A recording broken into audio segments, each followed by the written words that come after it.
fill those in.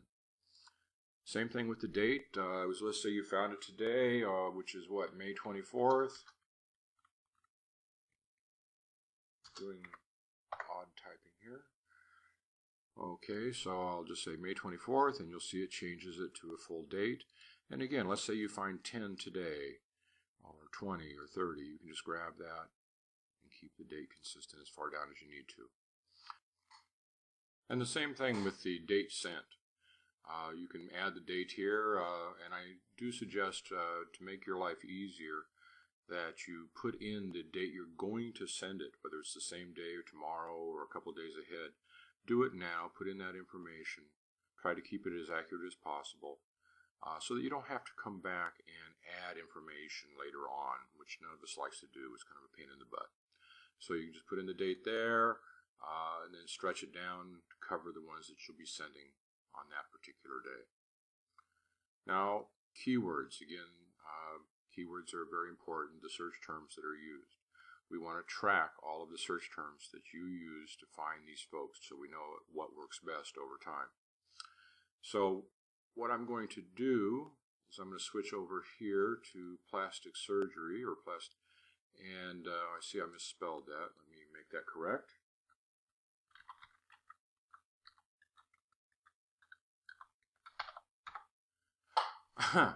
Well, we do try, don't we? My excuse is I have the keyboard off by my left hand, and I'm not left-handed, so I can have the microphone in front of me. So that's my excuse for the day. Plastic surgery. Now, instead of having to type that out into the keyword cell, I can copy it here using the right button on the mouse to click and get what's called the context menu here. And here I can just copy it. Then I'll go back to the spreadsheet. Now, a strange thing with the spreadsheet, if I do the same thing to paste it in using the right mouse button, it doesn't work. So I'll teach you a little trick that you may not know. If I do Control V, it pops right in. Control C copies and Control V inserts. You might want to make a note of that. And I do want you to use copy and paste to fill this out as much as possible, because it keeps you from making mistakes in your typing. Oh, I wanted to just mention one other thing about the sending. I do recommend it as you find people, like we just found Dr. Barlow, that you go ahead and do the preparation of their envelope at the same time. That's for a couple of reasons. The most important one is we don't want you to put the page that has his printed out information on it into somebody else's envelope, a mistake that would be easy to make. And the other is that I am going to have you handwrite the address and the return address. And if you do one at a time, you're going to avoid that annoying writer's cramp that comes when you try to fill out 50 or 100 envelopes at a time. So please try and do that. So let's go get the rest of his information. We need first his web address. So let's go over here to Mark.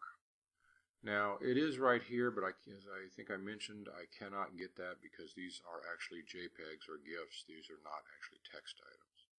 So I'm going to scoot the window down here and show you the easy way to do that.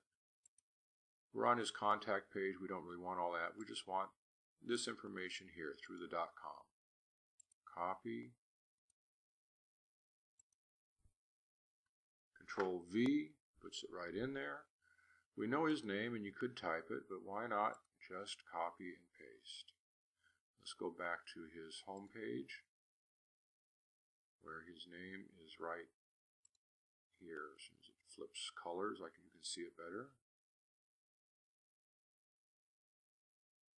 Good Lord.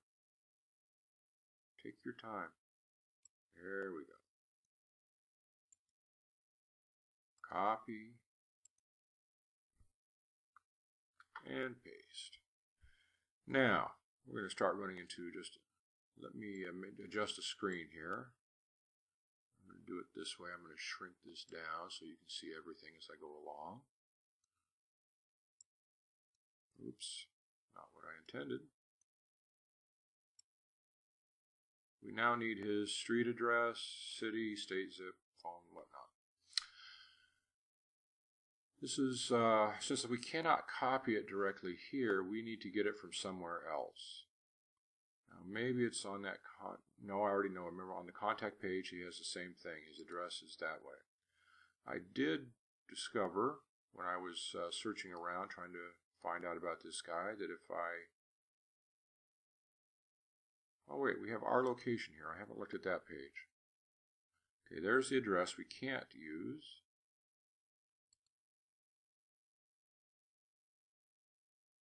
Interactive map. Okay, here he is right here. So I'm going to copy his address from there.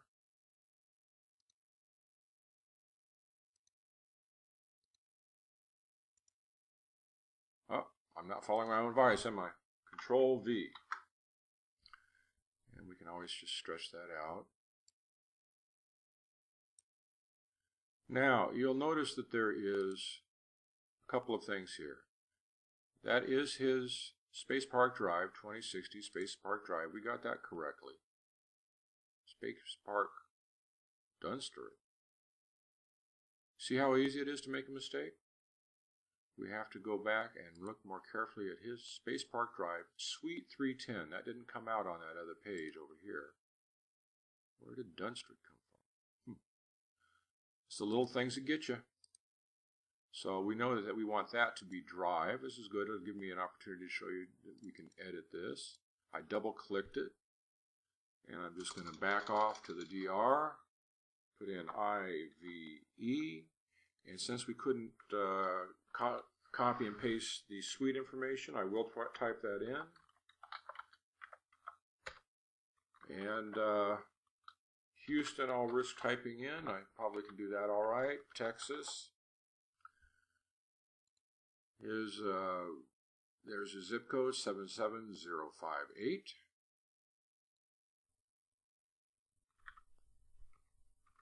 I could have got that off of the other page and copied and pasted. Always better to do that if you can, eliminating mistakes, as I said. Phone number. That we're going to have to type because it's part of this whole thing here, as well as his email address. So 281333.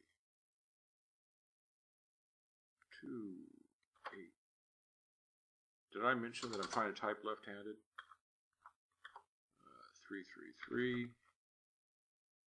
Being a right-handed person, it throws me a little bit. And that's 8999. Do that.